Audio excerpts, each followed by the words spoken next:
Antara paparan menarik hari ini, tiada pintu damai dengan PAS. Anwar minta Sanusi perbanyakkan ilmu sebelum berkata. Nurul Izzah akan bertanding pilihan raya negeri Pulau Pinang. Faizal Azumu sokong KJ.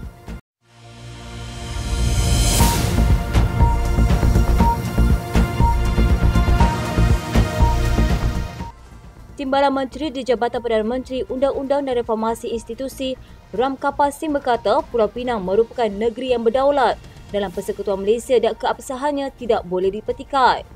Beliau berkata sejak zaman penjajahan British, Pulau Pinang diiktiraf sebagai antara negeri selat di bawah gabungan yang dikenali sebagai Strait Settlement atau negeri-negeri selat. Katanya susulan ini beberapa perjanjian yang ditandatangani antara negeri Kedah dan pihak British telah pun dengan jelasnya mengiktiraf Pulau Pinang dan Sabang Perai sebagai sebuah negeri yang berdaulat. Perjanjian tersebut termasuk perjanjian Kerajaan British dan Negeri Kedah pada 1923, Perjanjian Persekutuan Tanah Melayu 1948 dan Perjanjian Persekutuan Tanah Melayu 1957. Justru Ram Kapal berkata kenyataan Menteri Besar Kedah Datuk Seri Muhammad Sanusi Makno yang mendakwa Pulau Pinang masih hak Kedah adalah tidak berasas.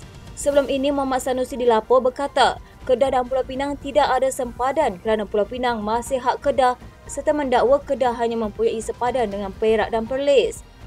Ram Kapal berkata Perjanjian Persekutuan Tanah Melayu 1957 juga menyatakan dengan jelas bahawa Pulau Pinang telah pun dijadikan sebahagian daripada Persekutuan Tanah Melayu dan sebuah negeri yang berasingan dengan Kedah. Memperinci perkara itu, beliau berkata pembentukan Persekutuan Tanah Melayu adalah berdasarkan Perlembagaan Persekutuan pada 1957 dan tidak boleh dinafikan bahawa Pulau Pinang turut diiktiraf sebagai antara negeri di bawah Persekutuan Tanah Melayu di bawah Perkara 1/2 Perlembagaan Persekutuan. Katanya Perkara 71/1 Perlembagaan Persekutuan dibaca bersama jadual ke-8 Perlembagaan Persekutuan turut menjamin bahawa setiap negeri mempunyai perlembagaan negeri masing-masing yang memperuntuk cara pengendalian kerajaan negeri termasuk Pulau Pinang. Katanya selanjutnya terdapat juga peruntukan lain dalam Perlembagaan Persekutuan yang menjurus kepada Pulau Pinang sebagai sebuah negeri yang berdaulat dan perlu diberikan perhatian sejak pembentukan Persekutuan Tanah Melayu dan kemudian Persekutuan Malaysia. Tiada sebarang bantahan yang pernah dibangkitkan oleh mana-mana pihak termasuk Kerajaan Negeri Kedah bahawa Pulau Pinang adalah milik Kedah. Ram Kapal berkata sehubungan itu, Perlembagaan Persekutuan yang merupakan undang-undang tertinggi negara seharusnya dihormati oleh semua lapisan masyarakat.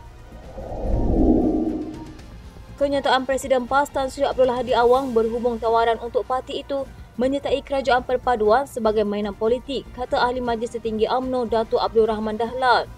Beliau berkata perkara yang sudah berlalu dan telah pun ditolak sendiri oleh PAS tidak perlu dibangkitkan semula. Katanya, pada pandangan saya, kalau diikutkan kenyataan awal yang melibatkan Lim Kit Siang itu, saya pasti itu adalah ketika awal penubuhan kerajaan perpaduan. Itu adalah nasihat dan titah yang di-Pertuan Agong. Jadi kita minta semua untuk bersama-sama, tetapi mereka Perikatan Nasional tak nak. Jadi benda yang dah berlalu dan ditolak oleh PAS. Buat apa nak dibangkitkan semula? Sekarang ini hakikat yang Abdul Hadi keluarkan kenyataan seperti itu, apa sebenarnya motif dia? Bukan bertujuan untuk menyatupadukan pada pandangan saya. Sebelum ini, Abdul Hadi mendakwa ada pihak dalam kerajaan perpaduan menawarkan PAS menyertai kerajaan tersebut kerana Pakatan Harapan, khususnya Parti Keadilan Rakyat, menyedari kedudukannya tidak kukuh.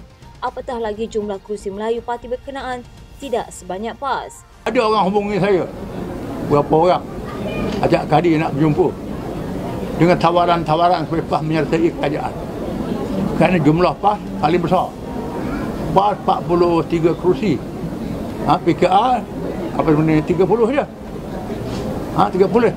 Dalam keadaan 30 kerusi ini, sebelah kerusi adalah bukan Islam, bukan Melayu. 19 saja yang Islam, itu PKR. Dalam keadaan DAP 3 orang Melayu daripada 40. 37 adalah bukan Melayu. Kalau campur gabungan itu, kerajaan didominasi oleh bukan Islam.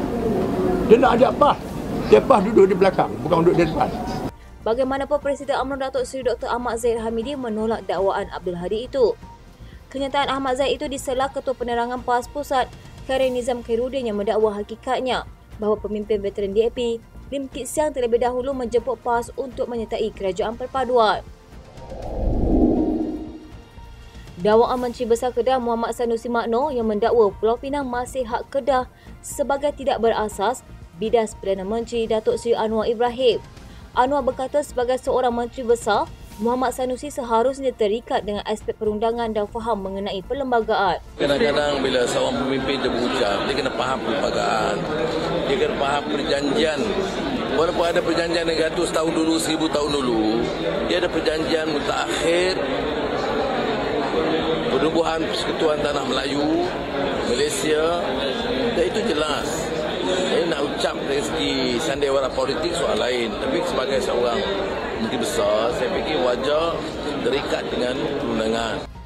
Anwar berkata setiap pemimpin perlu menghormati perjanjian perlembagaan yang telah diperkenan oleh semua raja-raja Melayu, termasuk Sultan Kedah dalam isu tersebut. Sebelum ini, Muhammad Sanusi dilapor berkata Kedah dan Pulau Pinang tidak ada sempadan kerana Pulau Pinang masih hak Kedah dan beliau mendakwa Kedah hanya mempunyai sempadan dengan Perak dan Perlis. Dalam perkembangan lain, Anwar berkata mengenai dakwaan kononnya terdapat tawaran kepada PAS untuk menyertai kerajaan perpaduan, ia tidak pernah dibincangkan dalam pucuk pimpinan. Sebelum ini, media melaporkan Presiden PAS Tan Sri Abdul Hadi Awang berkata pihaknya terbuka dengan mana-mana tawaran oleh sesiapa pun, tetapi tawaran berkenaan mesti tidak lari daripada prinsip matlamat dan hala tuju PAS. Naib Presiden PKR, Nurul Izzah Anwar disebut-sebut akan bertanding pada pilihan raya negeri Pulau Pinang dan bakal dilantik ke jawatan penting sekiranya Pakatan Harapan berjaya terus mengekalkan penguasaan di negeri itu.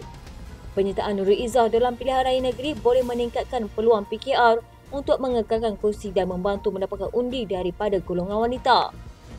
Katanya beliau akan diamanahkan dengan portfolio penting dalam pentadbiran negeri sekiranya PH mendapat mandat daripada rakyat Pulau Pinang. Pada pilihan raya umum ke-15, Nurul Izzah gagal mengekalkan kursi Parlimen Pematang Pau apabila tewas dengan calon PAS Fawaz Muhammad dengan majoriti 5,272 undi. Nurul Izzah yang merupakan anak sulung Datuk Seri Anwar Ibrahim kini adalah pengerusi bersama Sekretariat Badan Penasihat Khas Kementerian Kewangan. Bagaimanapun kata laporan itu, setakat ini tidak dapat dipastikan kursi manakah Nurul Izzah akan bertanding. Ketika ini terdapat 15 kursi majoriti Melayu daripada keseluruhan 40 kursi Dun Pulau Pinang. Ketua Menteri Pulau Pinang Chow Kun Yeow sebelum ini dilaporkan berkata Dun Pulau Pinang akan dibubarkan pada minggu ketiga atau keempat bulan Jun. Selangor, Kedah, Kelantan, Terengganu dan Negeri Sembilan juga dijadual membubarkan Dun mereka dalam 2 minggu terakhir Jun ini. Ramalan bekas Ketua Pemuda UMNO Khairi Jamaluddin Abu Bakar bahawa 50% ahli parti berkenaan akan menyokong gabungan tersebut pada pilihan raya negeri nanti merupakan isyarat baik buat mereka disokong timbalan Presiden Parti Pribumi Bersatu Malaysia, Datuk Seri Ahmad Faizal Azumur. Ahmad Faizal yang juga pengerusi Perikatan Nasional Perak yakin tindakan itu berpunca daripada kekecewaan terhadap sikap pimpinan UMNO yang bekerjasama dengan DAP dalam kerajaan perpaduan.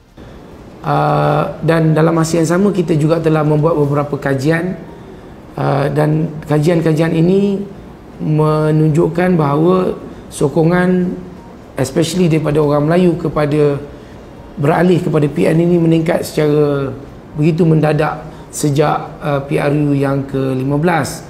Tentunya kerana Melayu yang begitu yakin tentang ketetapan yang telah dibuat oleh Perhimpunan Agung UMNO, oleh Presiden UMNO bahawa no Anwar, no DAP, no Bersatu.